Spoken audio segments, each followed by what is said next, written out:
Guys, we might be cooked. Florian Wirtz has decided to join Bayern Munich, rejecting interest from Man City. Reports fly in throughout the day today of some Man City PR spin and some actual truth about Wirtz selecting City, not selecting City. So let's talk about it. Before we do start, thank you guys for all the new subs. Always appreciate that. If you are new, like, subscribe, comment. Let me know how you feel about this Wirtz news. But anyway, let's talk about it. So early on in the day, we get news. City are withdrawing from the race to sign Florian Wirtz. New guy, Sami Mukbel, who I've not heard of before, but apparently he is a senior correspondent for BBC. So he gets word, obviously from City, directly from Man City. We are withdrawing. We don't think it's worth the 300 million euros in total for the deal, and that would be the transfer, the contract value, the player image rights, and agent fees, whatever.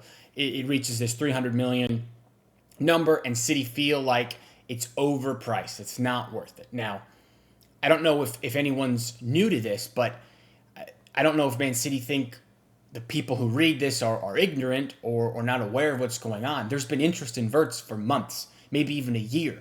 In January, we tried to sign the guy. Surely by now we would know what the total package was going to be. It doesn't make any sense that now we would decide, you know what, it's 300 million. We just found out that's too much money. That it makes no sense. The only thing that it can be pointed to is this is a PR spin for Man City, which is unfortunate because you don't want to hear from the club, yes, we were rejected and Florian has chosen Bayern, and that's the statement we're putting out. They can't say that exactly. It's embarrassing, I guess. But I'd rather them not lie and say, we are the ones withdrawing from the race. Clearly, we're not withdrawing from the race. Clearly, he chose Bayern Munich in this scenario. And it happens all the time. I mean, when Jude Bellingham was joining Madrid, it was because Liverpool withdrew. Please, yeah, right. No, they didn't. He chose Madrid. That's just how it goes. Madrid didn't withdraw from trying to sign Haaland. He just chose City. So with the transfer, sometimes you get the guy that you want and the club goes out and makes these big signings and gets it done. And sometimes it doesn't happen, which is unfortunate because I think it feels like many of us were strung out, were dragged along in this kind of 2-week saga of we think we're in a good position for Wirtz, then it's done, he's going to Bayern, and then boom, remontada, we're back, we're signing Wirtz, and now we're off again. So it's been a lot of ups and downs, a big roller coaster of emotions, I'm sure, for a lot of City fans, and it's very annoying to get to the point where the club says it's too expensive, which I don't think anyone buys that the club don't have the money to spend. We've barely spent any money in the last 3 summers. And I know we spent a lot in January, but regardless, City clearly have money to spend, and I don't think it's in their best interest to put out fake stuff that we decided to go away from Florian Wirtz, because an hour or so after that PR spin came out, Wirtz has chosen Bayern Munich. This is from Sacha Tavolieri, the guy who has been most dialed in to the Wirtz situation this summer so far, and he says Wirtz has confirmed it to Man City officials. So maybe that was during the visit, maybe that was after the visit last week, who knows, but he's decided he's not going to come to City, he wants to go to Bayern, and that's fine. He has every right to go wherever he wants to go. It's just kind of weird how the whole thing played out. It also goes on to say Viana and his team are now working on Dani Olmo as the plan B, a player always appreciated by Pep.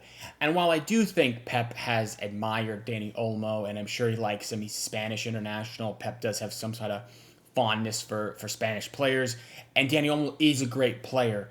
He's always injured. He never plays a full season. He doesn't even play half a season. If you remember, last year, Rodri was absolutely spammed out. Played over 4,000 minutes last season.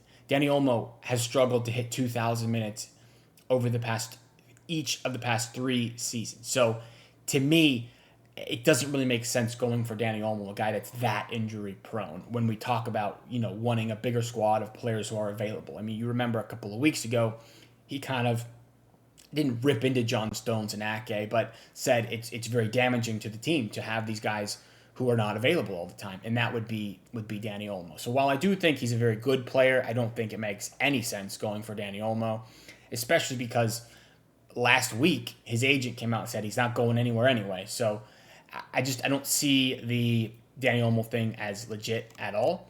I also saved this Data MB graph here just as a comparison between Wirtz and Gibbs-White, because I know we're not getting Wirtz. People are saying we're getting Gibbs-White and Reinders. Those are the two probably leading figures at the moment.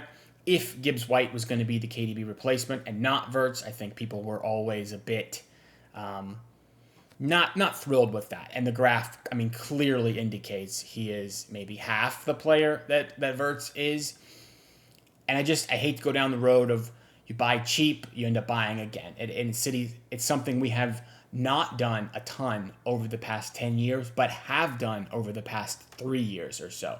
We buy Calvin Phillips as the Rodri backup, a waste of 40 mil. The guy can't play. We buy Mateus Nunes as a midfielder, a waste of 50 mil. He doesn't play midfield at all. He barely has ever played midfield for City. So while he's getting nice time at right back and doing okay, we bought him as a midfielder, and he doesn't play there at all. A waste of money. We bought Nico Gonzalez in January. We haven't played him in 6 or 7 games straight. It's very strange how we're finding these 50 or so million odd players, and that three together is 150-ish, 140-ish. We could have just bought Bruno G for 100 and had the best player of them all. It's a very weird strategy for me. And I mean, I understand that going that extra mile, that 100 million is not always going to work, because we spent that on Jack Grealish and that hasn't worked out. So I see maybe the hesitancy to go back there, but sometimes you just have to buy the world-class players. Bruno G in this midfield would be outstanding right now. He'd be our best midfielder by a mile. If we had Florian Wirtz, he'd be our best attacking midfielder by a mile. If you buy a player that's not as good and for less and they don't work out, you're just going to have to buy another one. So I think the likelihood of a Gibbs-White not making it at City is significantly higher than a Wirtz not making it at City. So I don't know. For me, it's a tough one to swallow. He goes to Bayern, and that's kind of the deal at the moment. Fabrizio Romano confirmed everything. City have left negotiations. Again, I don't think that is accurate. I don't think we left at all. I think we were told, sorry, not coming. He mentions Morgan Gibbs-White as a replacement. And again, he's not as good as Florian Wirtz. So I would hate to see us spend 70 million on Gibbs-White when we wouldn't go up to 120 on Wirtz, and now Gibbs-White isn't good enough and we have to buy again. You know what I mean? It's an annoying situation to be in as a fan, I guess, because I'm not a fan that goes to games. I live over in the U.S., and I know that people are always upset about ticket prices and whatnot. When you're charging these prices, you want the team to at least go out and buy the best players to compete. And clearly, City do not have the players to compete at the moment. Players are aging. A lot of players need to be moved on, and a rebuild needs to happen. The only way to do that is to buy the best players. Buy the guys who take you to the Champions League final, who take you towards winning the Premier League. If we're replacing KDB with Gibbs-White, I don't know. We replace Mahrez with Doku, Sané with Savinho. You know what I mean? It's just downgrade all across the board here. Kyle Walker, who's going to be his replacement? Are we going to get a good Ederson replacement?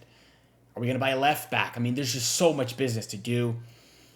You really need some world-class talents, in my opinion. And going cheap on it and buying more players is probably not the way to do it. I think they need an injection of some star power, in my opinion. So we get to that point, and Wirtz is not happening. So we will see what comes next.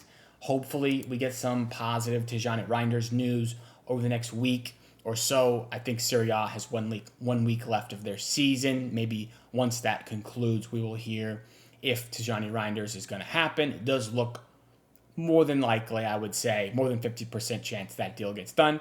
And until we see some other attacking midfielders get some more traction, I think Gibbs-White is the 10 that's coming in to replace KDB.